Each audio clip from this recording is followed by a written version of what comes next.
Well, good morning, and welcome to our event examining federal broadband policies, challenges, opportunities, and future reforms. I'm Mark Jamison, a non-resident senior fellow with AEI. Everyone agrees that broadband's important, so important, in fact, that there are 133 federal broadband programs run by 15 agencies and costing billions of dollars. And when you include state broadband offices, the number of agencies approaches 70. The most significant program as of late is the Broadband Equity Access and Deployment Program, or BEAD, launched in the 2021 by the Infrastructure Investment and Jobs Act.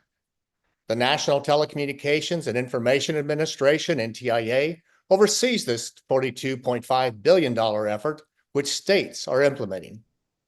Traditionally, the Federal Communications Commission has done the heavy lifting on broadband, running a universal service fund that has spent about $200 billion since 1995. With so much money at stake, so many programs, and so many government agencies involved, you would be right to assume that there are some problems. I won't go into those and how they might be addressed because that's the work of our guests today. Let's begin with our keynote speaker. We're fortunate to have with us the Honorable Brendan Carr, a commissioner at the FCC. Nominated by both Presidents Trump and Biden, he's been confirmed unanimously by the Senate 3 times. That's no small feat these days. Sometimes called the FCC's 5G crusader, Commissioner Carr is known for emphasizing cutting red tape, pushing hard for the deployment of advanced technologies, and getting outside of Washington to hear directly how changes in federal policies might help improve Americans' lives. He has experience in the private sector as well as time as a staff member at the FCC. Commissioner Carr, welcome. Yeah, so good to be with you. Thanks, Mark. And obviously, I'm glad to see you are holding up well after Hurricane Helene came through Florida, your home state. And obviously, my sort of thoughts and prayers go out to everybody there. And, look, frankly, the FCC has a whole 24/7 team that's at work doing this. And Chairwoman Rosenworcel has been doing a great job marshaling those resources. So just wanted to express my thanks and appreciation to everyone doing hard work in that situation right now. And glad, that you're safe and well. Thank you very much. Some people are struggling a lot more than I am, but it is impressive to see how different agencies suddenly work well together and get things done when a hurricane hits Florida. So let me get to the topic at hand, Commissioner. You've spoken numerous times about problems created by the fragmentation and sometimes dysfunction in America's broadband efforts.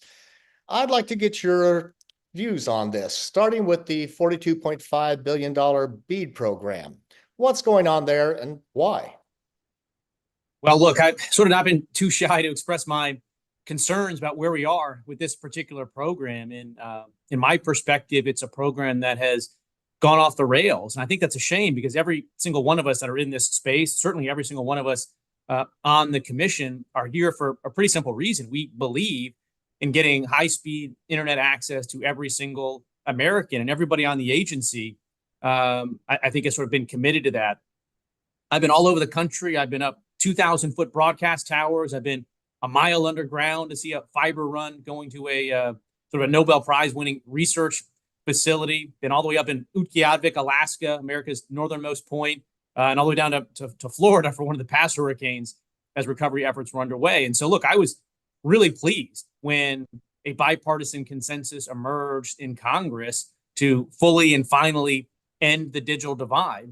And Congress actually put the resources that would be necessary to complete the job to bear. As you noted, $42 billion. This was passed in 2021 as part of the Infrastructure Act.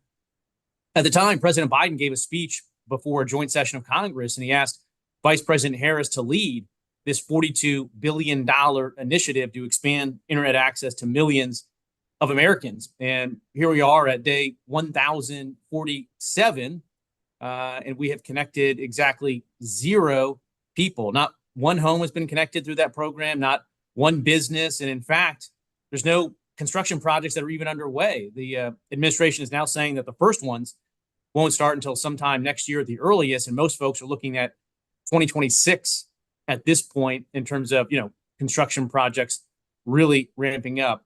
I think there's a lot of reasons for that. I mean, look, on the one hand, you don't want to shove the money out the door immediately. We've done that before. We did that back after the 2008 financial crisis. We did a Recovery Act. Now, there were some things with that where the money was intended to get out very quickly because it was a sort of a stimulus type of a program.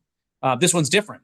So you want to take some time to put some waste, fraud, and abuse protections in place. But I think there's a pretty big gap between moving the money out on day one and not having turned any dirt at all on day 1,047. And so, look, I think we have to correct course here pretty quickly. I think we need to really streamline this program. In my view, we got to get rid of the DEI requirements that have been added in, get rid of the climate change agenda provisions that have been added, and frankly, get rid of some of the technology bias. I think the vast majority of all these connections that we want supported probably should be fiber. You're right. It's a really good technology, high-speed technology. I'm not sure if it's future-proof per se, but it's definitely a durable, good, long-term solution. I've spliced a lot of fiber in my time outside of DC. But we need to leave room for other technologies, whether it's 5G, whether it's fixed wireless, whether it's this new generation of low Earth orbit satellite. Starlink is a great example now, but Kuiper's going to be nipping at their heels in the not too distant future. And so I think this is a program worth fighting for, but it really needs some course correction just now. In fact, someone just sent me, I think yesterday, a statement from Vice President Harris where she said that it takes too long to build things in this country. And I guess I couldn't agree more, particularly when it comes to this one particular program. And again, it's not just my view. If you look at some of the state officials, and we'll hear from some of them today on the panel, some of the former state officials at least, that have had to sort of implement this program, they've described it as sort of a chaotic environment. They've described it as a sort of messy, delayed rollout. Politico had a recent piece on this. Again, it's a big program, a big effort. But in my view, it's clearly not where it needs to be right now. So I got a lot of concerns there. All right. Well, thank you for sharing that. And we'll get back to some pieces of that if we have time. Let me turn now to some of the programs that the FCC has. You've got numerous ones, and some of them are facing challenges as well. I'm thinking of the constitutional challenge to the funding of the Universal Service Fund, the lack of congressional funding for the Affordable Connectivity Program, the ACP, that you and some of your colleagues at least helped launch the prototype for back during COVID. And some of the providers not meeting their obligations in the Rural Digital Opportunity Fund, also called RDOF, which you also helped launch. So you and your colleagues, how are you looking at the challenges that are there, and how are you trying to move forward? Yeah, thanks. A couple pieces there. You mentioned ACP. I'm happy to talk about that a little bit. You mentioned RDOF. I'll get into that as well. I'll take ACP first. ACP was a program where we spent somewhere in the neighborhood of $20 billion to address the affordability portion of the digital divide. Right, there's at least two main components of this. I know sort of former Commissioner Clyburn was really strong in advocating, where we had a lot of focus over the years on the infrastructure availability portion of it. I think she and others really brought home the affordability element of it as well. And so Congress stepped in. We have an underlying program that's been going on for a while, Lifeline. It's undersubscribed, frankly, for a lot of reasons.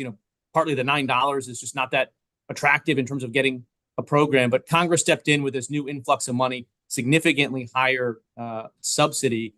But again, it was sort of moved very quickly during the COVID era. Bipartisan at the FCC, we stood it up together. But what the FCC's own survey data showed was that something like just 15% of households that were on ACP said that they would lack internet access, but for ACP. And so that data that the FCC was pulling showed that we didn't quite have it tailored exactly right to the problem. And some of the data that we've seen since the program expired has been consistent with that. So if you look at some of the earnings calls and reports from AT&T and Comcast, they talk about a significant portion of those ACP subscribers having previously been paying subscribers for them, and that the lion's share of them have been converted to paying subscribers. So again, that's not to say that there's not a need out there, right? If in fact that 15% number did play out, and we lost 15% of the people that were on the program, then I think that's where the conversation should be. Part of the problem in DC is it's really only been focused in the main, there's some examples to the contrary where it's been about re-upping that existing program, just putting more money into the current program. I don't think that's a good path forward, again, because of the FCC's own data showing that just 15% of the people, it really made the difference between connectivity or not. And then again, the carrier data since then. So my perspective is let's focus in on that 15% and let's have a conversation about how we can tailor an appropriate program to the needs of those communities. I think we should. The RDOF one is another sort of interesting one.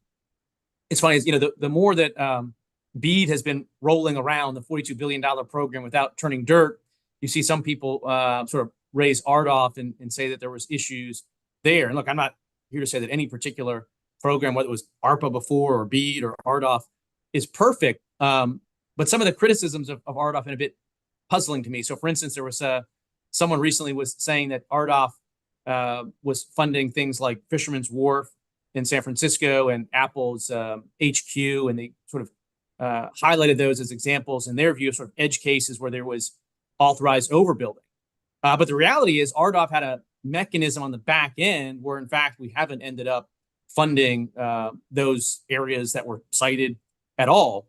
But it's interesting because BEAD, the $42 billion program, is actually expressly set up to overbuild existing networks. So for instance, in the Commerce Department's guidelines on BEAD, they say that up to 20% of the locations in a project area can already be served. And so that would include being served with fiber. And so it's a bit humorous to have some edge cases that were solved in RDOF when, by definition, up to 20% in this $42 billion program can overbuild existing fiber networks. And beyond that, if you look at other technologies like fixed wireless, which is doing great work connecting rural communities. I was up in Evansville, Wyoming, a little while ago. It's a rural community. It's horse country. I was typical for me. I was up a tower with some tower climbers, and they were using unlicensed fixed wireless to get 100 megabit per second service to that rural community. But the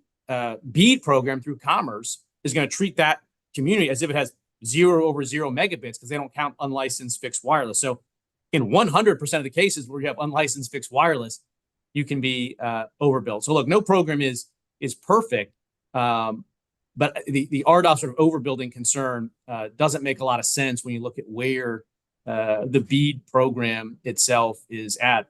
And again, look, RDOF, we also had a deal to have Starlink receive over $800 million from that program to connect over 640,000 locations, so homes and businesses, so probably over 1 million people. And that was sort of abruptly revoked. And I have other sort of concerns generally. I mean, look, there's a lot of cases where we're spending dollars on the penny. Senator Cruz had a report out where he's looking at not BEAD, because there's no BEAD builds underway, but other federal programs being run by other components of the government.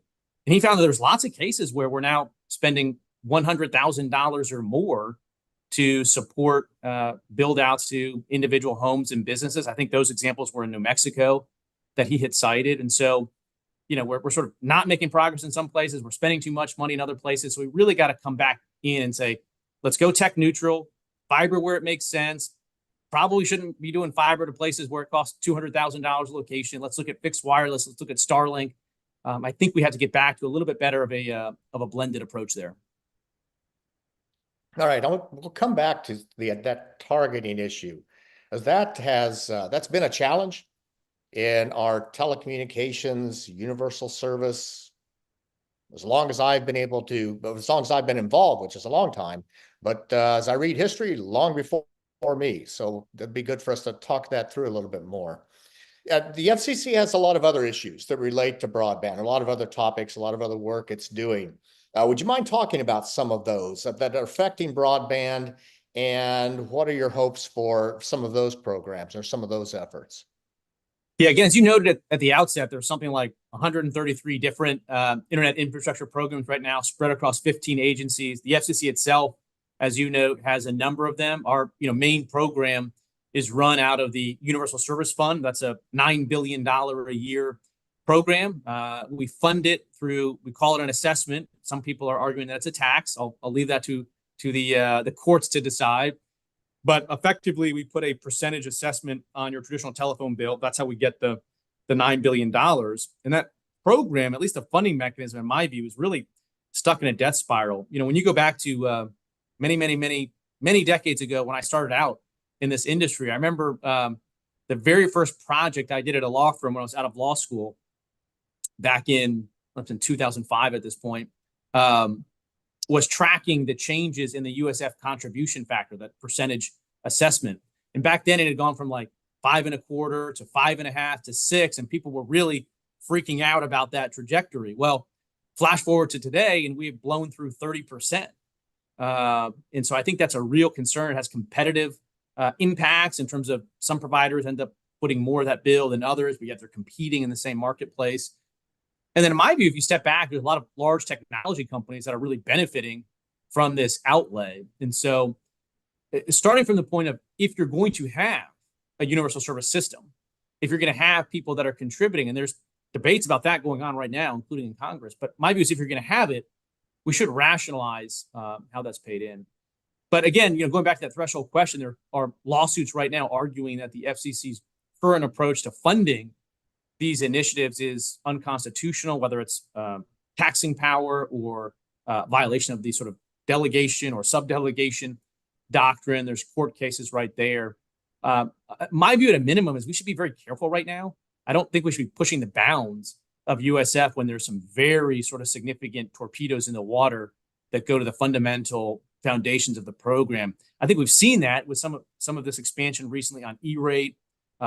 This decision where we're funding Wi-Fi hotspots on school buses, we're funding Wi-Fi hotspots for people to lend out at schools. I get the policy. I get why my colleagues, want to do that. I certainly think that, the outcome could be a very good thing, but there's a threshold sort of statutory question. If we keep funding things that go beyond and beyond the classroom, I think we're going to only make it the arguments, the fundamental arguments against the program sound more appealing to courts. So we got to be careful there. Yeah, one of the challenges that I think the FCC has faced for a long time is that a lot of the programs that you now have their roots way back when AT&T was a monopoly long distance company. We were moving money from AT&T to other companies. And we simply patched all that together as competition emerged, and now we're in a spot that's really, it's tough to kind of pull the thread out and undo things. So we'll spend a little bit more time on that. Let me get to another issue. Back in the Trump administration, back before we had BEAD, before we had ACP, before we even had RDOF, you spoke often about the challenge of bringing coherence to the over 100 federal programs. How would you like to see this mishmash, if I may call it that, resolved? What do you think are the primary barriers to resolution? Well, there's some good legislation right now in Congress that's working its way through. Congressman Wahlberg in the House has a good bill on this. I know Senator Lujan is on a very similar bill in the Senate. But frankly, there's really nothing that's stopping the administration from sort of taking this on themselves and getting it done. It's a challenge, though, right? Because as internet has become more and more important to so many different sectors of the economy, you see a lot of different committees in Congress that are very interested in broadband. They've got their own federal agencies that over the years have gotten some broadband funding. And so they want to be very protective of the budgets of those committees, of those agencies that they're overseeing. Everyone sort of wants a piece of the broadband infrastructure effort at the moment. And so just given the value of the internet, whether it's a policy matter or a funding matter, there's a lot of different places in DC that want it. And it's a challenge. We see it also with the spectrum side, as sort of wireless connectivity has become more important. There's been a bit of a Lord of the Rings effect when it comes to spectrum policy. Every single agency now wants to try to get the brass ring of setting nationwide spectrum policy. The reality is, Congress made this decision years ago that it wanted one centralized place to call balls and strikes on spectrum, whether it's interference issues or allocation issues. For better or worse, that's the Federal Communications Commission. And yet, I think, everyone everyone that would be interested in attending this panel will know from their own experience that, federal agencies in particular have started to try to assert, more and more control and power over their spectrum. I get it. They have very significant equities. They're fighting wars in many cases. They don't want their systems interfered with. But there's been a bit of a mission creep when it comes to the FCC being the one that makes the decision. Everyone should get to filter their views in. NTIA can convey the views of federal agencies. But what we've seen, and this is not a hit on any particular administration, we saw it in the Trump years, we see it in the Biden years, agencies just sort of, not stopping when the music stops and engaging in collateral attacks and going to Congress to try to get things blocked. I mean, look, we don't even have special auction authority right now. I think it's sort of downstream with these broader sort of concerns about who gets to make the final decision on spectrum. We basically had our, been punched in the nose, had our lunch money stolen. I don't love it, but that is the reality of the situation right now. And more broadly, look, we sort of stalled out on spectrum. If you go back to the Trump years, we freed up at the FCC more than 6,000 megahertz of licensed spectrum alone, in addition to thousands of megahertz of unlicensed spectrum. And you flash forward to today, we just are not moving on that same pace and cadence as we were back then. In fact, the Biden-Harris administration came out with their much, I would say, delayed, if not vaunted, national spectrum strategy not long ago, but it commits to freeing up exactly 0 megahertz of spectrum. And instead, it sets a path for just continuing to study bands. In fact, it's sort of funny if you talk to sort of spectrum policymakers right now in DC, they say that if they have a band that they're really interested in making near-term progress on in terms of making it available to the public, they're hoping that it's not included in the administration's spectrum strategy because everybody believes that that's just going to be a very, very lengthy exercise. So it's sort of odd that you have a spectrum strategy, but if there's spectrum people care about, they hope it's not part of that strategy. So again, we got to turn things around. We're in a really tough spot. A lot of the federal agencies sort of have the whip hand right now. I get their equities. I want to be sympathetic. I want to try to find common ground. But the common ground can't be, moving 0 megahertz through the system. We gotta get going a little bit here because our leadership depends on it. Our geopolitical leadership depends on it. The more spectrum you free up, the world takes notice. It makes it easier for our allied groups and officials to get wins at these international spectrum conferences. It makes sure that capital flows to our shores rather than abroad. It makes sure that spectrum bands are set up in a way that'll benefit our economy. But if we're not moving megahertz, China and others are going to be starting to win a lot of those debates. But we've won a good chunk up to now, and that's been a good thing. Thank you. This issue you talked about trying to find common ground, I'll return to that if we can. So just to give you the heads up, because that applies in spectrum, it applies in a lot of things you do. And the question I'll have for you, if we have the moment, is in your role as an independent agency, how do you play in that space? So we'll get to that. Let me get first to the targeting question, because you talked about targeting challenges with ACP, which is to help people who can't quite afford broadband. There's targeting challenges with the funding of infrastructure providers to build in different places. RDOF, USF has had that problem. BEAD, once the money starts rolling, will probably have that problem as well. How is it that we can better target? This is not a new problem. It's been going on for decades. Do we just need to be satisfied that we're going to have a lot of money going where it should not? Or can we improve this? And if so, how? Well, look, there's an old saying, or at least I think it's an old saying in DC, that whenever you have these really large infrastructure bills, 2 things are going to happen. Some really good things are going to get built, and some people are going to go to jail for trying to abuse the program. But, the FCC's maps probably gives us the best shot yet of doing this in a coordinated way. And there's some issues there, right? So we sort of stood up this national broadband map. Took a while. We were waiting for funding from Congress that didn't come in actually until December of 2020. And that map was used to make the allocation of funding across the different states. But the states are not required to use that map when they do their bills. And that doesn't make a lot of sense. And we spent all this money to make sure we had this national broadband map.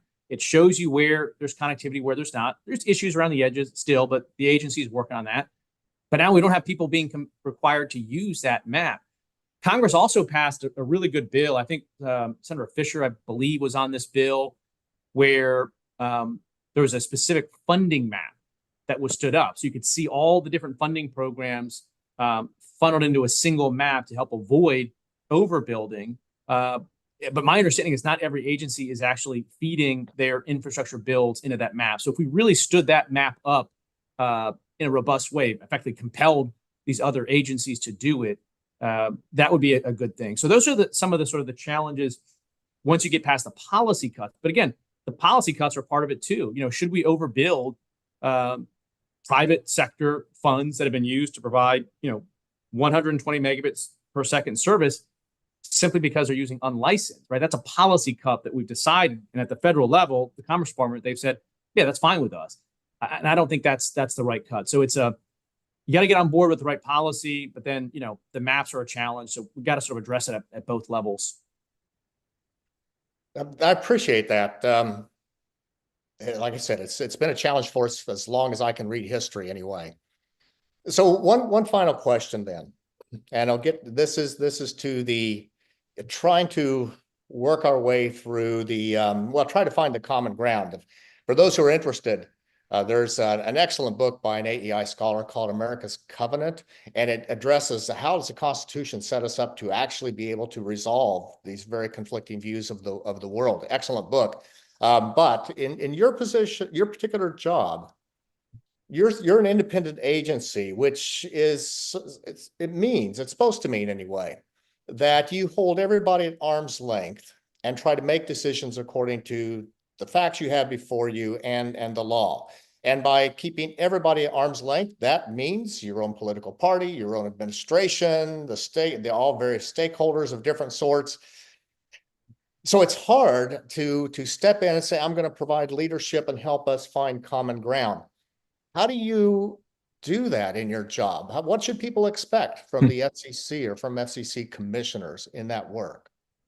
Yeah, I do think obviously, the FCC has been able to show independence over the years. I mean, if you go back to sort of when Chairman Pai was leading the agency, he got at least one, if not more, tweet from the president at the time that disagreed with some of the cuts that Chairman Pai was making, but he made the best decisions that he could, the best policy cuts that he could all along the way.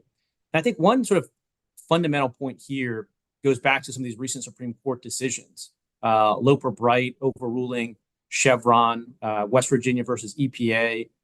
Over the last, several decades, we've seen an expansion of this, alphabet soup of agencies in DC. In some ways, I'm grateful for that because that's where I get my paycheck is from one of those agencies. But I think as a constitutional matter, as you started with your question, the Constitution is clear. The legislative power should be vested in Congress. And the American people made a decision, rightly or wrongly, to have a divided Congress, Republican House, Democrat Senate.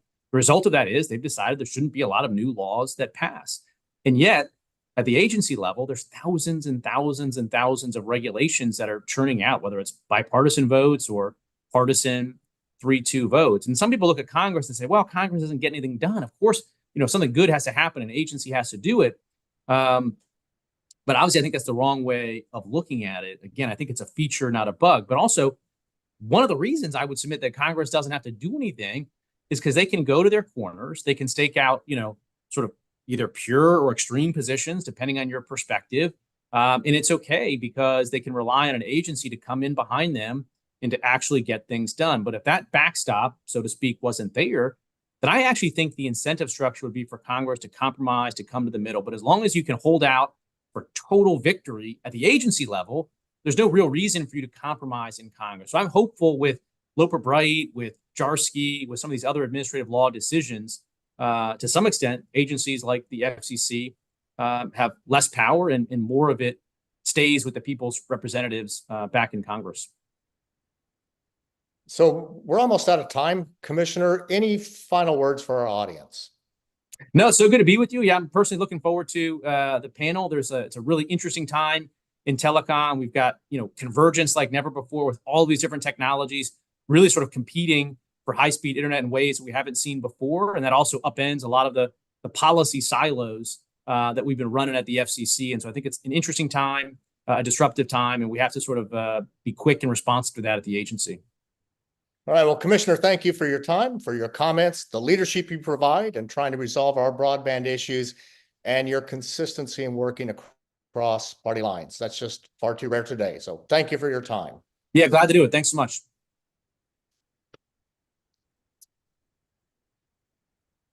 All right. I'd now like to turn to our panel of scholars and practitioners to get their thoughts on the issues we've been discussing with Commissioner Carr, and our scholars and practitioners' ideas for the future.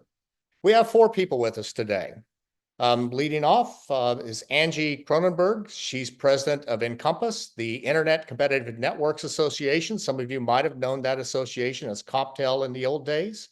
She's also served as Encompass's chief advocate and general counsel and a legal advisor to FCC Commissioner Mignon Clyburn. And she practiced law with Wilkie, Farr, and Gallagher. Also with us is Jade Pyros de Carvalho. I pronounced that incorrectly. I apologize to her in advance that I would do that. She's vice president for broadband advocacy and partnerships with Bonfire Infrastructure Group. She's previously head of the Kansas Office of Broadband, with a rural ISP in Kansas, and the mayor of Hutchinson, Kansas. And if you don't know where that is, you don't get out often enough. We also have with us Professor Daniel Lyons, non-resident senior fellow with AEI. He's also professor of law at Boston College Law School and previously worked with Gibson, Dunn, and Crutcher and with Bain & Company. And then we also have with us Dr. Scott Walston. He's president of Technology Policy Institute. He previously served as the economics director for the FCC's National Broadband Plan, lectured at Stanford University, and served as on the Progress and Freedom Foundation, AEI, the World Bank, and with the staff of the U.S. President's Council on Economic Advisors. So Angie, Jade, Daniel, and Scott, welcome. I have a few questions for each of you. About 11:15, we'll open the floor to questions from our audience.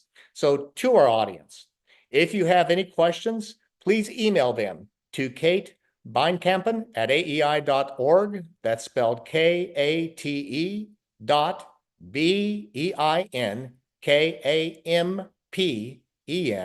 at aei.org, or tweet them to hashtag AskAEITech. Again, that's hashtag ASKEIA. Let me start that again. Hashtag ASKAEITECH. So Angie, I'm going to begin with you. You've seen the FCC's work on broadband development from both the inside and the outside. How would you assess the agency's programs and the directions they're going? Thank you, Mark, for having me. I really appreciate the opportunity. And that's such a great question to start with, because I do think it's important to look at where have we been and where are we going. So I'm going to take us back just a little bit in time. In 2010, at the direction of Congress, the National Broadband Plan was released by the Federal Communications Commission. And a significant part of the recommendations that the FCC then made was that the Universal Service Fund that was supporting universal telephone service needed to be modified and modernized so that it could support universal broadband service. But in that same plan, the FCC also noted the limited funding that was available in USF. And they recommended to Congress that it needed to make a major investment in network infrastructure, because the USF was really only going to be able to do it on an iterative process, given its limitation in size. And then 10 years later, 2020, what happens? We have a 100-year pandemic. And it's as though it awakened policymakers from their slumber, right? They saw that there was such need in communities, kids who were doing their schoolwork, their daily schoolwork in parking lots. And they knew that they needed to do something. And on a bipartisan basis, Congress sprung into action. And you had some references to it in your conversation with Commissioner Carr. They started the emergency broadband benefit to help people to be able to afford broadband during this 100-year pandemic so that they could actually get access where there's already network.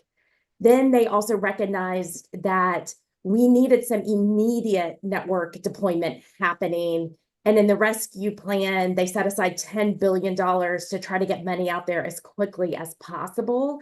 And that money is now, well on its way, and infrastructure is being deployed.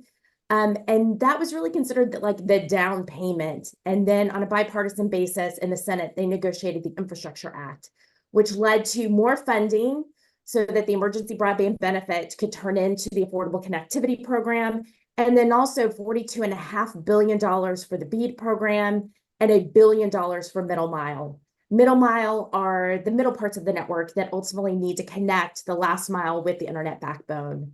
So all of these efforts, Congress recognized were needed. And I would say, yay, finally, right? Because the FCC had told Congress back in 2010, the USF wasn't going to be able to accomplish it alone. But it really took the pandemic to kind of waken people for them to realize that that was the case. Then the other observation that I really wanted to be sure that the audience understood, because Encompass was very involved in all of the lobbying with respect to these emergency programs, as well as the investment that was going to be made in the rescue plan, as well as in the Infrastructure Act. And that is, we recognized when we were reading what was coming out of the negotiations, the draft bills, and we're like, this BEAD program is going to take a long time, because you're really giving it, you have NTIA, involved in the federal administration of it, but you're giving every state and every territory an opportunity to administrate this program, to plan it and administrate it. And, I personally pointed out to the staffers, I was like, guys, this is going to take a really long time. You realize this? And they're like, yes, we do. And this is meant to be a deliberative process, because this is such a significant investment. I mean, you heard Commissioner Carr say, for USF, we spend $8 to $9 billion. Most of that is spent on affordable services, like keeping services affordable, not on infrastructure. And so they said, if we're going to actually finally get everybody broadband capable infrastructure throughout the United States, and we're going to make sure that we have training programs in place and we have equity plans in place so that people can have access to it and they can use it to improve their lives, their education, get access to healthcare, and be able to work. This is going to require massive effort of planning. And part of this was in direct reaction to dissatisfaction of how the small amounts have been coming out of the USF for infrastructure, reverse auctions, no guarantees that particular states were going to get funding. So Congress really wanted to be sure, one, we got to update the maps. Two, states need to have plans in place. And three, we're going to be funding in areas that are unserved and underserved. And so it was a very deliberative process, directly in response, I think, to lessons learned, which also included had not been spending enough to really meet the needs here in the U.S. Well, thank you for that explanation. But if we have time, I'll try to return to some of the themes that you brought up. For example, part of what you brought up was it took a coalition to build the kind of BEAD program, whatever else it might be. And we'll talk a little bit about what holds us back from coalitions to reform things. But then also evidently, there was thought given to, we want this to go slow. And how do we explain that to the people who don't have broadband? They've been sitting for a few years without. Okay, so we'll try to come back to some of those. Jade, let me turn to you, because BEAD has taken a lot of heat for a lot of different reasons from many different quarters, including from me. But you have a unique perspective on this. You've run a state effort with and without BEAD, and now you're working for a company that builds broadband. What do you see as BEAD's strengths and weaknesses, and at least what's one thing that you would like to see changed? Yeah, thank you, Dr. Jamison, for convening this panel and for allowing me to be a part of this important conversation. I think BEAD gets a lot right.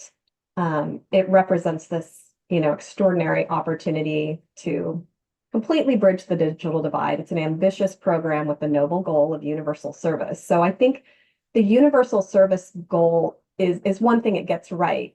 Former plans have allowed kind of cherry picking of easier to serve areas, which inadvertently exacerbated these digital gaps in the most rural areas. And the thorough planning that Angie touched on, I think is a real strength of the program. The intentionality of it, states were required to do a planning process, and they conducted on the ground input sessions to gather public feedback and really factored the needs of the end consumer into the plans they produced. And lastly, I see the fiber forward approach of the program as a strength because BEAD does offer states sufficient flexibility to toggle their technology mix as needed to get to that universal service goal. I think, fiber is secondary to universal service. So there's a lot of hand wringing about that. But, our country has a history of creating broadband funding programs that incent companies to, in my opinion, serve up the bare minimum technology to the American public on the taxpayer's dime, with the expectation that there will be another trough of funding to feed at in 7 to 10 years, because we've been penny wise and pound foolish and failed to solve the problem the right way. But there are some weaknesses of the program, which I've been, pretty open about. Commissioner Carr did speak about a few of the requirements in the legislation that make the success of the program challenging. So I really just want to focus on the rollout of the funding and the difficulty of implementing the program at the state level. So while congressional intent was to make this a state-driven process, it really has turned into a very prescriptive checklist that doesn't allow states to execute on the plans they designed with their residents in mind. There are layers and layers of hurdles added to the approval of state plans that constantly move the goalpost of getting the money out the door. So while I appreciate the intentionality of it, I think the pendulum may have swung a bit far. We still have 8 states that submitted their plans over 9 months ago and have not been given permission to move forward. They don't have those plans approved. And I think, the commissioner really spoke eloquently on this earlier. BEAD is kind of a symptom of our country's larger problem of a lack of streamlining and these bureaucratic processes that prevent us from making progress on our policy goals. So again, it was mentioned by both Angie and Commissioner Carr that the states were allowed greater flexibility to execute on the American Rescue Plan broadband program. So there was $10 billion in capital projects funding, but states and localities also used billions in their state and local fiscal recovery funds to build broadband infrastructure that is already serving the public. So I'm not saying we have to, do the BEAD program in the same way. We know there were problems with that on the waste side, but if the states were empowered with a little bit more flexibility, I do think we'd have greater success at just getting this off the ground and getting homes connected. Because I tell you, Mark, I don't think the public wants to hear that this is a 10-year program. That's a bit of revisionist history. That's the first I'm hearing this last month. We knew it was going to take a long time, but I don't think Congress ever expected it to take a full decade. Okay, thank you. So we'll come back to some of that. In particular, if we have time, I'll ask you later about if it was less prescriptive for states, what are the areas that are most important for states to try different things? And then, if you're a federal agency, if some state does something that doesn't work, you're going to get blamed at the federal level. How do you manage that kind of political pressure? It's just really difficult for any agency. We'll come back to a couple of those things. All right, so Daniel, let me turn to you. Your perspective is unique as well. You've studied broadband programs as a scholar, and you also credit the FCC's Lifeline program, which was the program to help give discounted prices for telephone service to low-income households. You credit it for making it possible for you to get into law school. Give us your legal scholar's understanding of the funding challenges we have with the Universal Service Program, USF, and what should be done with ACP. Yeah, so thanks for asking. On the Universal Service Fund side, right, as Commissioner Carr explained earlier, the program is funded by a surcharge on interstate telecommunications revenue. But almost since its inception, the costs of the program have grown while the base that's assessed for the funding the program has been shrinking. So, I mean, it's just math, right? The surcharge, you grow the numerator, you shrink the denominator, the surcharge grows over time from 3% in 1998 to a whopping 35.8% today. So everyone agrees that the funding mechanism is broken. And as you mentioned earlier, Dr. Jamison, right, the Fifth Circuit suggested it may also be illegal. The debate has been over how to solve it. Commissioner Carr referenced the idea of expanding the base of contributors to include big internet-based companies who benefit from providing connectivity to their consumers. I think that's one good idea. My own preference is to make the Universal Service Fund a line item in the federal budget. Right, you put it on budget, that makes it more transparent. It also subjects the program to, I think, some much needed congressional oversight, and it would solve some of the potential legal issues that have been raised in recent litigation. On the affordability side, I think there's a pretty strong bipartisan coalition that supports the idea that we should be providing a subsidy for low-income families that are not online to get online. And the challenge there is, how do you target that subsidy correctly?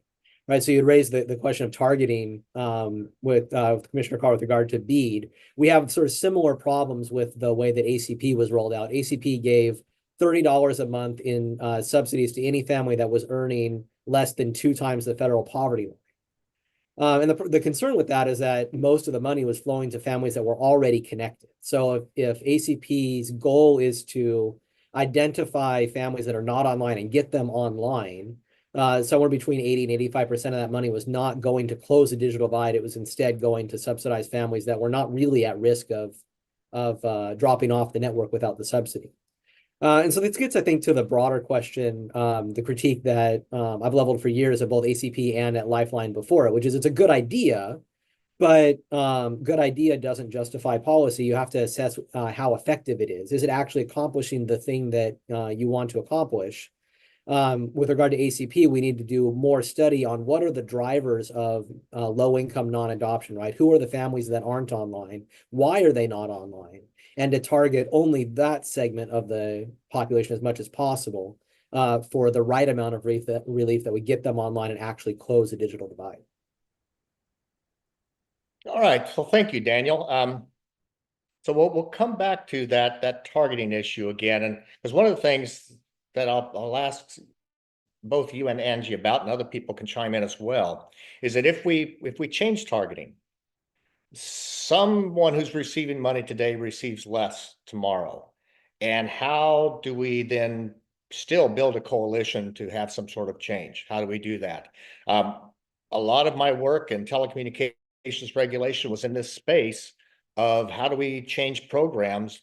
And one of the mantras was they always have to be revenue neutral, which meant that nobody loses any money along the way. It's hard to make a change when that's the goal. So Scott, let me turn to you. Scott, you're a prolific writer. You cover lots of issues and you do them really well. You run some of the most important events talking about broadband technology policy. I always learn when I read something you've written and attend some of your events. What's something that's impressed me over the years, learning from all of this, is that when it comes to broadband programs, we keep repeating mistakes of the past. So I'd really appreciate your thoughts on this. How should we go about evaluating programs and actually let what we learn become something that directs us for the future? How do we learn about successes, failures, problems, so we can next time do a better job? And of course, one of the things that's going to show up in that, I think, is that given the things that we have done poorly in the past, why should taxpayers trust us with any of this money anyway? So Scott, I'll turn it over to you. Thanks, Mark. Thanks for having me, and thank you for those kind words. I think you've set up expectations too high now, so we'll see. So, you know, how will we know whether a program works, and do we learn the lessons from the past, and why don't we learn those lessons? Are hard questions. So we actually, you know, we know how to evaluate things, and you know, the first point in that is that evaluation is not the same thing as compliance. And I think policy and policymakers confuse those two things all the time. Compliance is to make sure that there's no fraud, make sure that a company does what it promises that it'll do. And that's important. I mean, we want no fraud. We want companies to follow through on their promises. All of that's really important. But that's not the same thing as evaluation. Evaluation is whether the program itself actually made a difference.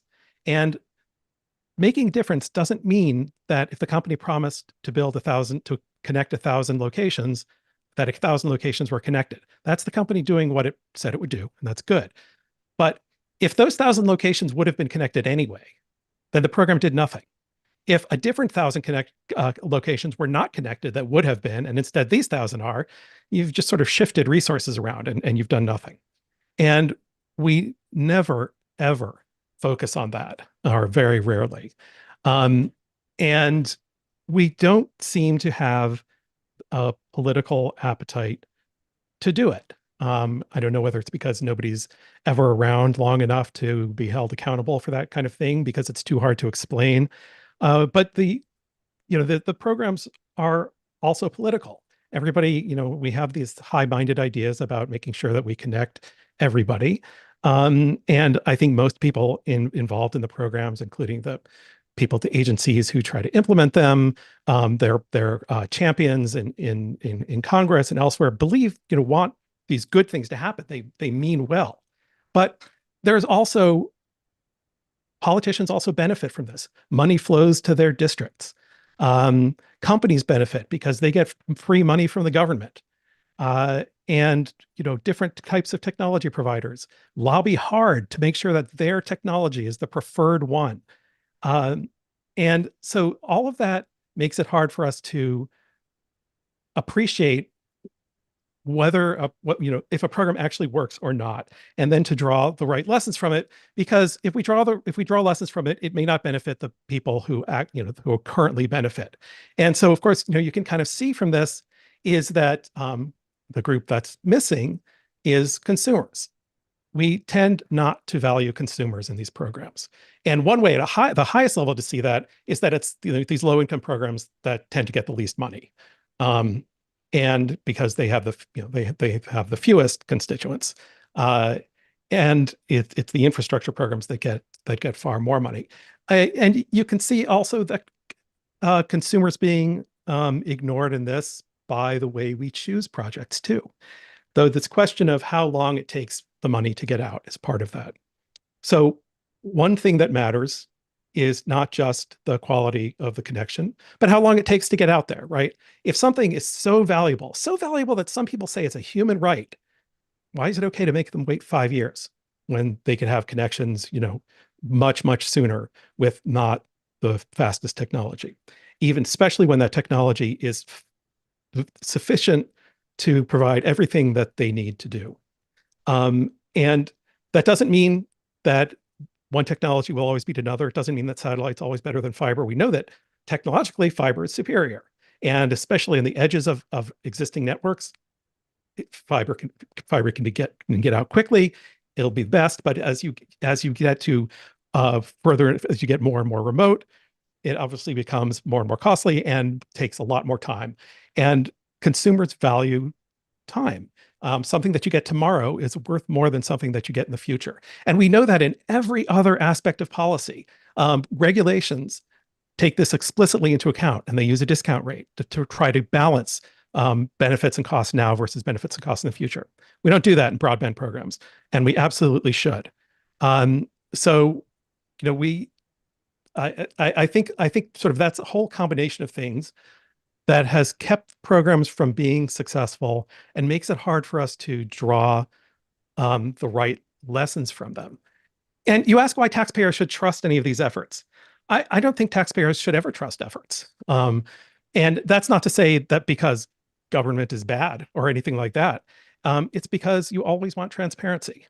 I do believe that government and government programs can do good things, but you want to make sure it's done transparently. You want there to be ways for people to know whether it actually made a difference. And, if somebody says, we have this money, just trust us to spend it correctly and go away, leave us alone, then something's not going to work out right. So. All right, thanks, Scott, for explaining that. Something I'll come back and talk with you about some more is you've been deeply involved in a project we have at the American Enterprise Institute called the Broadband Barometer Project, where we have been focusing on state efforts in BEAD, looking at what the state programs are, comparing that to kind of best practices that we've learned through our research. You and I and others have been involved in practicing of this in the past as well. And so we've been looking at that. And one thing I want to ask you is, given that where we are with BEAD, what's the most helpful way to move forward with that kind of an effort? So, but we'll get to that in a moment. Daniel and Jade, Scott brought up the issue of we have something that we all say is really, really, really important, but we're willing to tell people and just wait a few years. For both of you, and I remember Daniel's story specifically, Jade, I know it's true for you too. I just don't remember your story. My apologies. Both of you, it's instrumental at some point in your life that you had that subsidized telephone. Otherwise, an important event in your life would have been missed. How do we talk with people well about the delays and say it's in their best interest? Or are we making mistakes? How do we balance that? Getting it all kind of right versus getting it all timely done. Jade, I'll let you start, then Daniel will pick up from you. Oh, you're muted. I'm still muted? You can't Yeah. hear me? Now I can. Okay, sorry about that. Well, it's like any other policy goal, there's going to be trade-offs. And I think we don't want to sacrifice our possibility to get wireline connections in areas that we can just because we want to do it as quickly as possible. Because again, we're really just incenting a race to the bottom on technology. I do think, however, that there is an opportunity to get the money out more quickly by, again, allowing states to serve on what they've already promised their communities while they've been on the ground that they're going to do.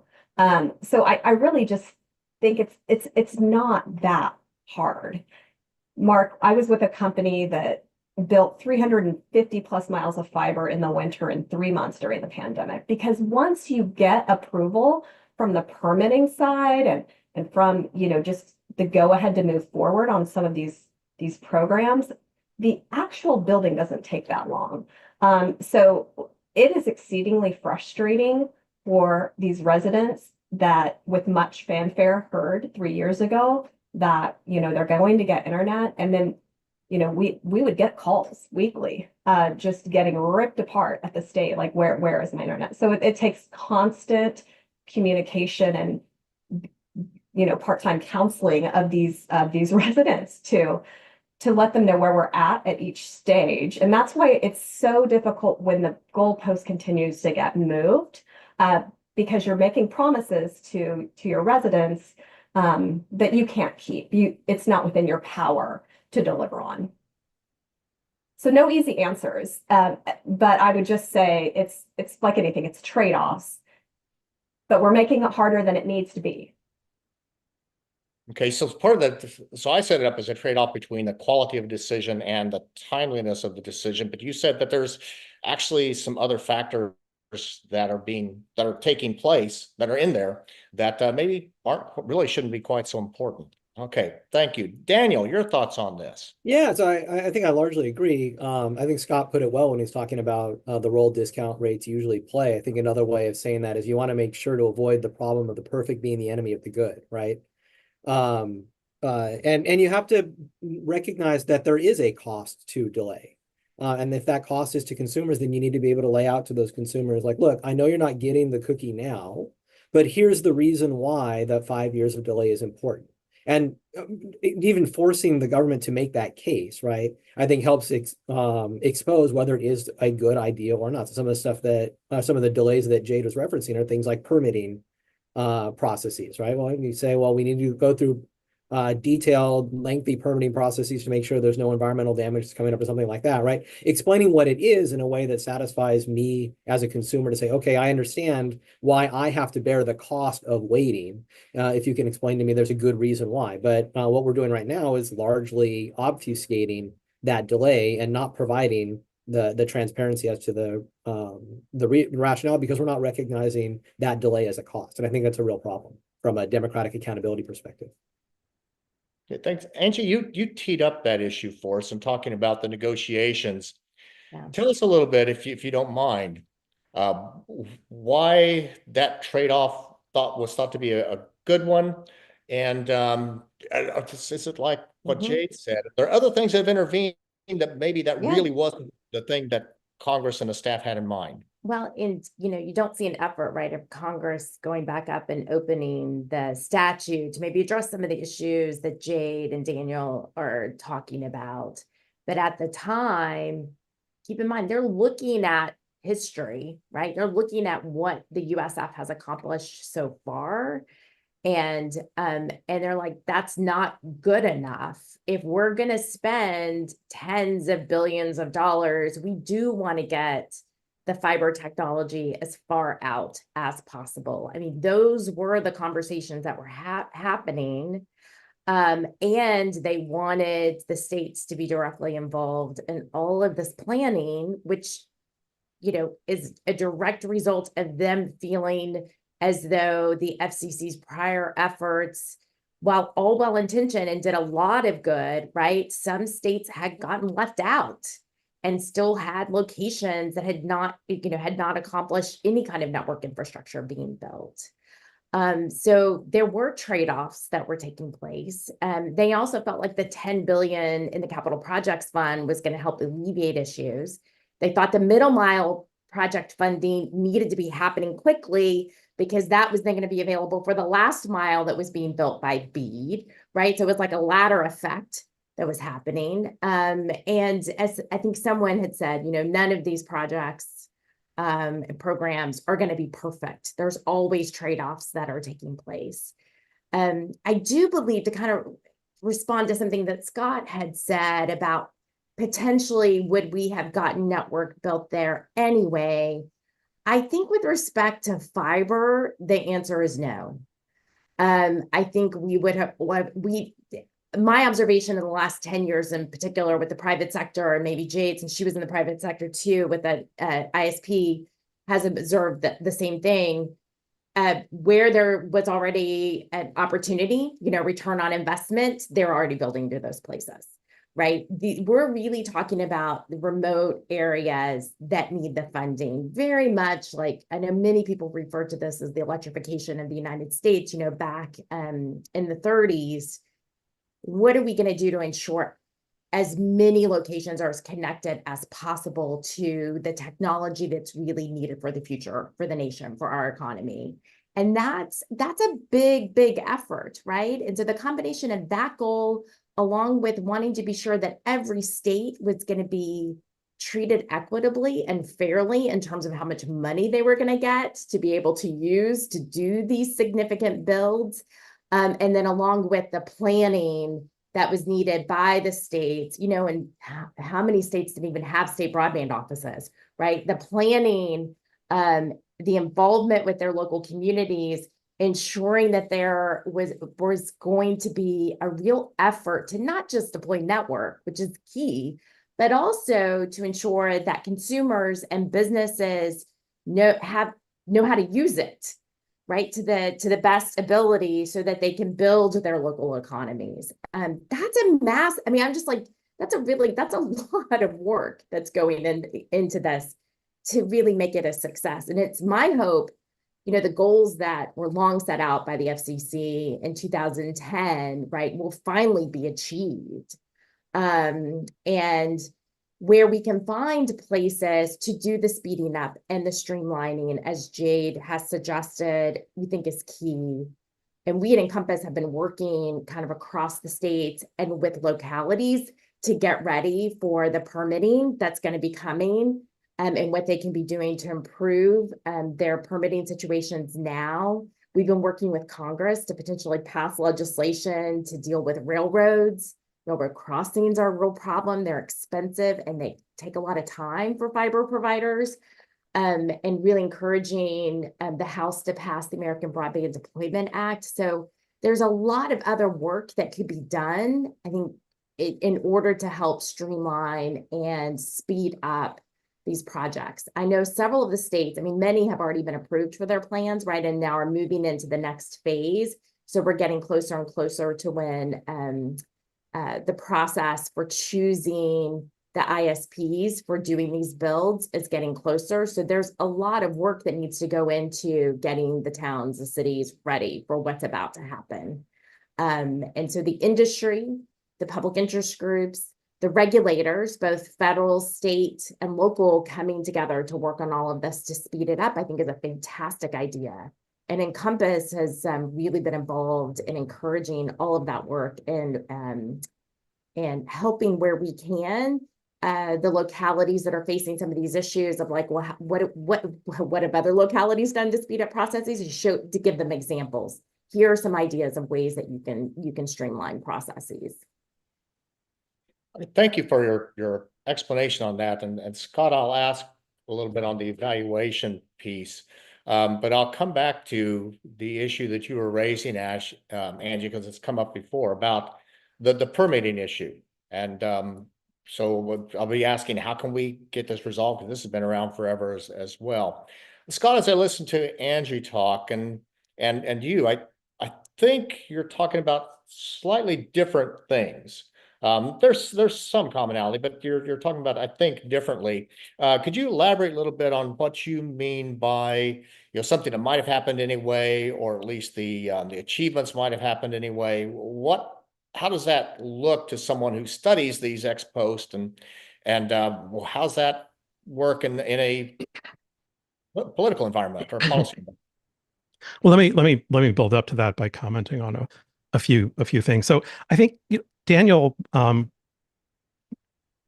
basically put it the right way, that we want to take into account everything that we can, including discount rates, to have a transparent discussion and analysis of the costs and benefits. And those are, from today as far as we can, as we want to, the discount rate affects how far in the future it matters, and our expectations. So you want to compare, the costs, the expected costs and expected benefits of whatever it is you're doing. And you want to take those into account explicitly. If you don't, you're implicitly deciding that certain things are more important than others, without doing the analysis. And we see that in BEAD with, all of the other non-broadband objectives that they put in there. They all might be great objectives, but each one has a cost. And nobody bothered to consider what that cost is and think about whether it's worthwhile. And then, then we come to the question. So I said, things that wouldn't have been done otherwise. And Angie points out that, yeah, in lots of cases, you wouldn't have fiber without this program. And that's true. But then you get to cost effectiveness, right? How much are you willing to pay per location? Yes, you can spend enough and make sure that something happens that wouldn't have happened otherwise. But money has an opportunity cost. Even in BEAD, where the money is restricted to broadband, you can do things related to helping low-income people instead, for example, instead of making sure that every location has fiber. And then the question is, but I don't know the answer to where you draw the line. And at the moment, I don't think anybody really does, because again, the question is, what are the extra benefits that people get, the net present value from fiber versus other technologies compared to the cost? And we have to try to figure out where that line is. And that's where consumer preferences come into play. How much do people value, additional speed or capacity? And we have to take that into account, which we don't currently do. RDOF tried the best way we know how, which is by sort of giving weights to different bids. And that was one way to work consumer preferences in. I might have some quibbles with some of the weights, but that's the right way to do it, because we actually do know a lot about consumer preferences. And so you do the best you can in expectations by in setting those lines based on everything we know about consumer preferences. Another piece of it, though, also is that when you do this, when you have a program and when you evaluate them, you also don't want to punish people when something doesn't necessarily work out right, because you want people to sort of take some risks too. And you don't want anybody to waste money, obviously. But we want to learn from our mistakes, not punish people for the mistakes. And I don't think we do. I think we do that either.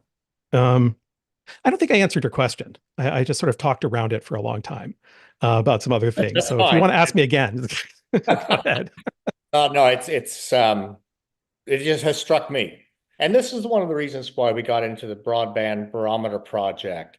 When scholars try to say, is this program effective? We look into the past and we measure progress with and without the program. And if we don't see a difference, we say that program wasn't effective. A normal person looking at a program says, well, it was supposed to connect people to broadband, did it? And the answer is generally yes, we got the fiber laid or we got the computers or whatever it was, and that looks like success. So they're actually addressing a couple of different questions, and that sometimes gets lost as we go through these discussions. But let me turn to Jade now, because Scott, you brought up the issue of punishing people if things don't go right. And I direct a research Or hopefully not punishing them. do not punish people. Yes. So I run a research center here at the university, and we're always trying to do something better. And I tell my staff, if we don't fail, it's because we're not trying hard enough. We expect failure. We reward people who put in the right kind of effort, even if there is a failure, because we want to always be pushing the envelope. Jade, and this relates back to some of the issues of what the states have the liberty to do. And I raised the issue earlier about their political risks in allowing states to try different things. You've been on the political side of things before, and the state side and the industry side. How does a person properly navigate those waters? Yeah, I think that's, you've hit on something so important in that, government is not allowed to take risks, because we read more about the failures or, abuses of the CARES Act funding than we do about the successes, right? It's nobody wants the next Solyndra. Everybody is taught in a bureaucracy to be very safe, to have a very low risk tolerance, and it's not an environment that fosters innovation, right? Or creative thinking. So I think that's a challenge when you push the envelope. Then you're probably not going to last very long in the public sector. But really, I think that's what's been so, navigating the political risks of the state is what's been so frustrating with the approval process, because states are going to build a program that they know they can execute on politically and, mission critical, right? Like getting the universal service. And if the federal government comes in and says, no, you have to do this particular way, I mean, that state office is going to know if it's going to fly with their administration, with their, to be honest, their industry associations, with their end consumers in mind. And so I think again, I continue to beat the drum that we need to trust the people that are closer to the program and the way that they built it. But I did really want to touch on what Scott said about evaluation. I think it might be the most important topic around this entire conversation, because we're getting really bogged down in, are we building the perfect plan? Is this process right? Do we need to add this process? And it's not about any of that. It's about transforming households and communities through the power of a broadband connection. And it just seems to be getting lost. And the way we evaluate this program isn't that we worded this sentence in our initial proposal perfectly. It's, are we delivering to the American public the service they need on their dime? So again, I don't even know if I answered your question either, but everybody's saying so many great things. It's hard not to jump in and comment on them. All right, so I take both of those as evaluations of the quality of or clarity of my questions. So I'll try to do better. So maybe this will work a little bit better. Let me go to Daniel and Angie on this question. And this is something that Daniel, you particularly teed up, and that is the way that we're collecting money to fund the FCC's programs is broken. It's got a long history to it, decades old. The reasons why we're where we are. But as you said, Daniel, everyone knows this has no future but we stay stuck in that place. So what is it, and Angie, this is a question for you as well. I'll have Daniel first. What holds us in place with something that we know has no future? I think the challenge right now is finding a consensus on what the proper alternative would be, right? But also the fact that for whatever reason, no one seems there isn't the political outrage that I would have expected about what's effectively a tax on telecom revenue reaching 36%. I mean, we always thought for a long time, like when it hit like 18-20%, which is the equivalent of that like sucker's tax that hotels put on to fleece out of state visitors, right? Thought at that point, surely people would get outraged and would go no further than that, but it hasn't. It continues to climb. Part of that may be a transparency issue, just people are not aware that the rate is so high. But part of it is assuming you have a consensus around there is a problem, you still need it to climb the ladder of priorities. That's where I think the recent litigation kind of fits in, right?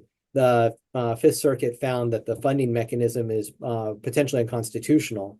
One, because Congress was delegating what's effectively a taxing power to the FCC, and then two, the FCC subdelegated that to a private entity, USAC. It's unclear whether the Supreme Court will take that case up or not, but if so, that might provide the legal impetus that we've not seen that will break the logjam and kind of get us talking about what the solutions are and beyond just what the problem is. Thank you. Angie, what are your thoughts on that issue? Well, I think Daniel said it also eloquently, what the issues are in terms of why have we not seen progress yet. And the combination of the FCC, really saying to Congress, we think you should make this decision.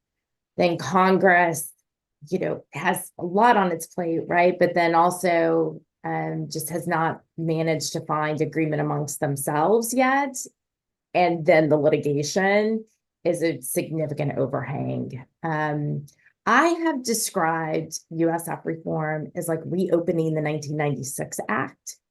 So you have to have, and there was an observation made earlier about all the number of stakeholders, right? So that is clearly USF. USF has a lot of different stakeholders, from the rural telco companies that largely obtain the funding from the high cost fund to the schools and libraries who are the recipients in the E-rate programs, rural healthcare facilities for the rural healthcare program, and then Lifeline, which is really one of the smallest of the four programs, the consumers there, but also the companies, right? And most of that program still supports telephone service. Some use it to do a combination of telephone and broadband, but it's a very small amount of a subsidy.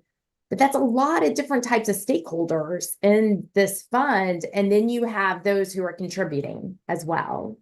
And my own observation is, in addition to all of those factors, there's also the factor that the ones I think who are experiencing the greatest burden of USF are the businesses and enterprise customers, and there's just not a lot of sympathy for them in Washington. So, that confluence of interests and facts on the ground, I just think make it so much harder to get agreement for USF reform. The 96 Act was successful because the stakeholders all were getting something from the 96 Act. So I think that as you're looking at USF reform, you got to make sure that everybody's still getting some piece of the pie, right? Who are currently stakeholders, which I think also make it complicated to do, because there are a lot of questions people are raising about, well, what is USF really funding? And is that a good thing to be funding? Like, why aren't we doing what Scott has suggested, doing more evaluation of this fund? And we at Encompass have pointed out a couple of things that the FCC said they were going to do years ago that they still have not done, right? And so why are we still funding voice service when broadband and broadband connectivity is the most important thing? Why do rural telcos still get high cost loop support for voice service? Why do they still get ICC replacement costs when that was intended to have gone away 8 years ago? And, we've identified several areas close to $1 billion where we think could be saved immediately. And shouldn't be too hard, but there just doesn't seem to be a lot of political will, to touch certain things. I think what will end up happening is it's going to have to be the whole thing, right? That gets reviewed and touched, and how you're going to get all the stakeholders on board. It's going to be hard, a really, really difficult issue. And if it is the Supreme Court who says, the whole thing is a problem and Congress does have to act, and, this is likely next year or the year after that, right? And if we still have a split Congress, how difficult all of that's going to be politically. Remains to be seen, but I think we've kind of laid out the complications and hopefully have answered this question, Mark, since I know that we've been a little worried that we haven't really been answering your questions as directly as you had hoped. So I Well- think we should write down all of Angie's why is X happening, and Congress needs to answer every one of those. And then we'll get somewhere. Yeah. Well, we can tell that Angie's been in the trenches. I wanted to add one thing to this. Yeah. Why, another reason why we don't address this. And it's because the constituency, the group that pays for this is disproportionately low income people. And nobody cares about them ever. The way the rules are written, the program is funded by, there's a whole bunch of things, but essentially it's long distance, which now there are these complicated formulas because there's no such thing as long distance. And the burden ends up falling more heavily on low income people. It's an extremely regressive tax. And that, we usually don't have people, nobody takes their preferences into account. The other part of it is that when the system was developed in the 96 Act, it was drawing from a time when there was a monopolist as a telephone company, and they subsidized rural service, they cross-subsidized rural service from their urban and business customers. And they thought they could do that with these things that they were then going to tax long distance, which was so expensive at the time. Turned out long distance isn't really a thing and now doesn't cost anything. And so even the underlying rationale that they had at the time, it just makes no sense at all anymore.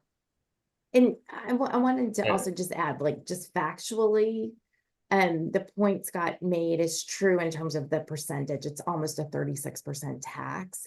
But in the last communication that the chairwoman made to Senator Lujan, who's one of the leaders of the USF working group looking to reform USF in the Senate, she also observed that it is largely businesses and enterprises that pay for USF.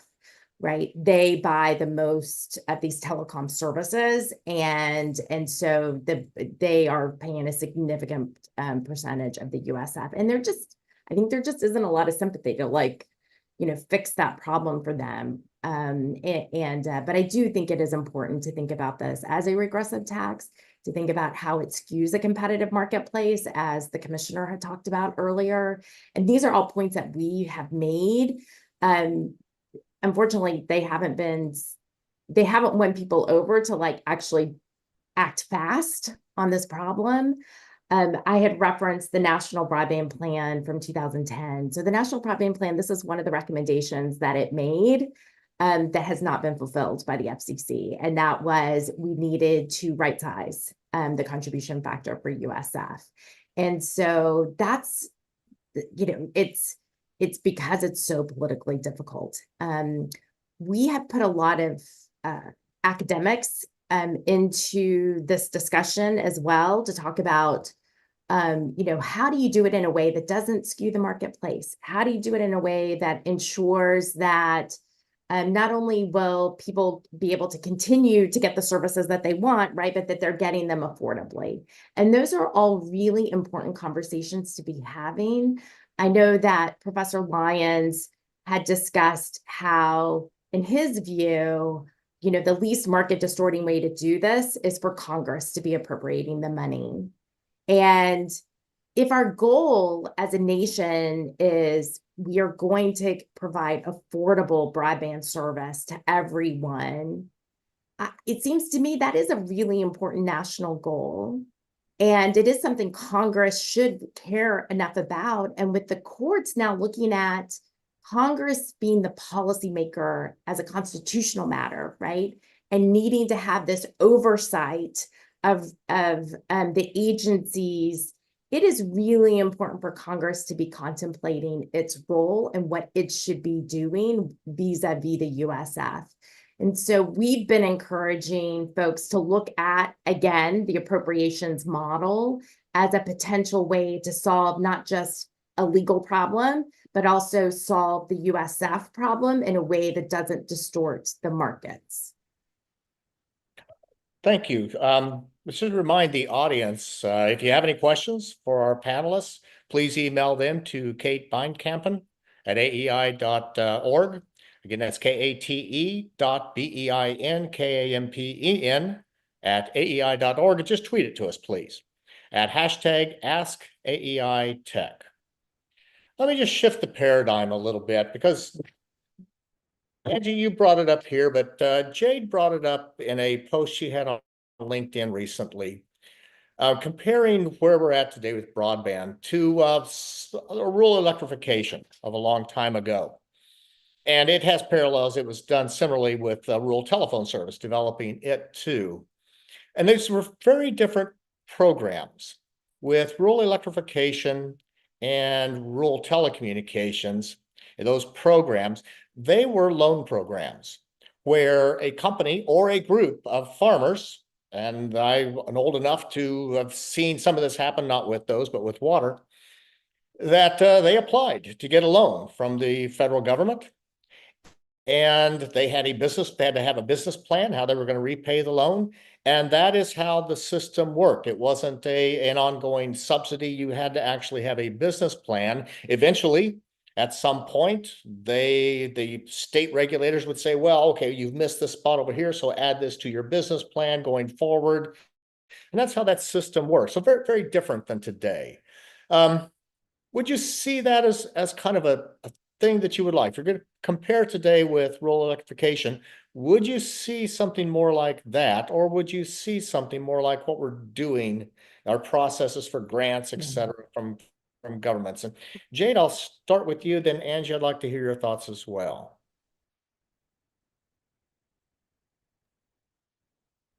Up, you're muted. Can you hear me? Yes. Okay. It's a great question. I think that we have unfortunately done a great job of training providers that in locations where that business case is lacking, we're going to stand up subsidies. And I just don't see a way to go back the other direction. I'm really interested in Angie's opinion on that, but I think it's one of those situations where it's going to be difficult when we've done things for so long to then convince people that they're going to need to put up the credit for it, right? So I love the idea. Also, they probably didn't have the lobbyists back then in the 30s that they do now, and so I think that's probably a good explanation of why we have so much funding that goes to companies. Yeah, the reality is we're already doing this. So doing it. there are about 900 companies in the United States that are broadband providers. Some of them are affiliated with electric utilities, right? And essentially they obtain USF funding to operate their networks, and they have received over time some additional funding. I won't name all the high cost names. I see the commissioner still on, and maybe he'd want to talk about a little bit like the enhanced ACAM program. But how this works is they oftentimes go to RUS in the USDA to get loans, or to CoBank to get loans, and then it's the USF money that's being used to help pay back those loans. So those loans are being used to build broadband.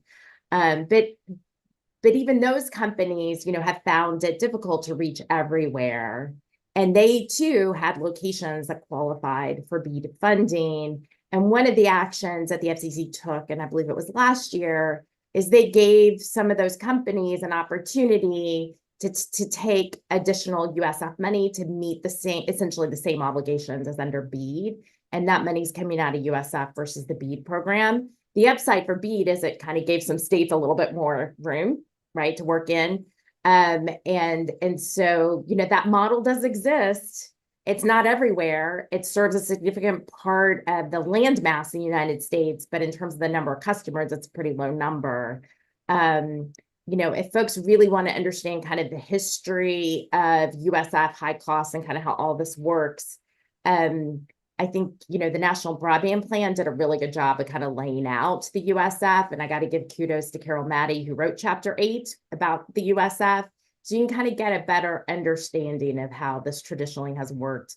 Also, too, several of the recent FCC orders do a great job of also describing what has happened over time. And this is why, when I was giving the history, the iterative approach that the FCC gets to take with USF, because it really is limited funding, having Congress come in and say, like, no, we want to solve this once and for all. We want the state's help in doing that. I mean, this was massive. This was such a change. And it was just, and I think in many ways it was really great. I mean, I have been traditionally more of a federalist. I've spent 3 decades in Washington working on the federal side of tech and telecom.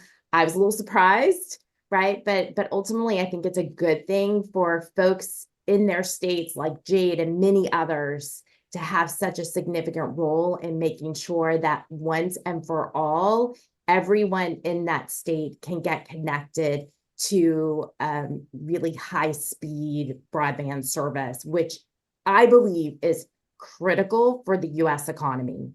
We haven't talked a lot about the international, but when we were lobbying Congress during the Infrastructure Act, we were pointing them to things that other countries were doing, goals that they were setting, fiber goals that they were setting, speed goals that they were setting. Like every other country around the world who compete with us in the United States, they have very, very high goals, broadband connectivity goals. And so I think it's overall, it's a really great thing. Are there ways to improve it? Of course. I'm so glad that you're hosting us so we can have these kinds of conversations, and hopefully we'll influence the processes and the policymakers. I hope many of them besides Commissioner Carr are watching.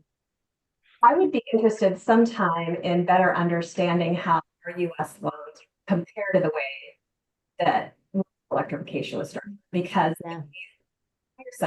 they have to be so highly capitalized and they're so difficult to procure. And but the companies that have cracked the code on them obviously have gotten a lot of money from it. But not everybody is willing to take that type of capital. It's very difficult.